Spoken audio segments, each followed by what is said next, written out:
इरफान कादिर साहब, जो फैसला आएगा नाअहली या ट्रायल की तरफ जैसे भी मामला जाता है, या अगर साइमल्टेनियसली दोनों हवालों से भी फैसला आता है, तो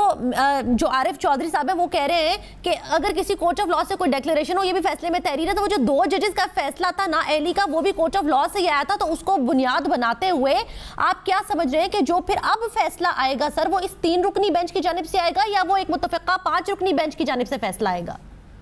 इस पे कोई भी हतमी राय नहीं दे सकता। ये बहुत बड़ा सुकम है इस फैसले में और एक अनोमलस सूरत हाल है। आरिफ चौधरी साहब ने जो व्यू दिया है वो एक व्यू वो भी हो सकता है, वो ठीक कह रहे हैं, मैं उनसे भी एग्री करता हूँ, लेकिन इसमें जितने भी हम व्यूज फॉर्म कर लें, एहसन बून साहब भी एक व्यू फॉर्म कर सकते हैं, मैं भी एक व्यू फॉर्म कर सकता हूँ, हमारे पंसोता साहब भी एक व्यू फॉर्म कर सकते हैं। ऐसी मुबहम चीज को छोड़ा है और अपॉर्चुनिटी पे अपॉर्चुनिटी जो है वो मियां साहिबान को दी जा रही है। और अभी 2 रोज पहले भी एक जज साहब ने कहा कि ये जो JIT थी, ये भी हमने एक अपॉर्चुनिटी इनको मजीद दी कि ये एक्सप्लेन कर सकें अपने लेजिटिमेट सोर्सेज और एसेट्स के बारे में, और ये अभी तक एक्सप्लेन नहीं कर सके।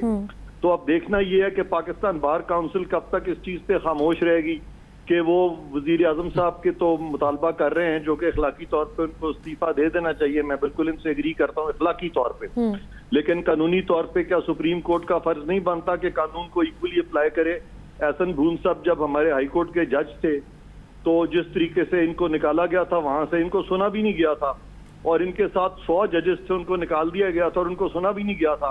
और आरिफ चौधरी साहब भी खामोश रहे, किसी ने उनके लिए आवाज भी नहीं उठाई। रूल ऑफ लॉ कहाँ गया? आज ये पाकिस्तान बार काउंसिल के वाइस चेयरमैन है, ये हाईएस्ट ऑफिस है पाकिस्तान बार काउंसिल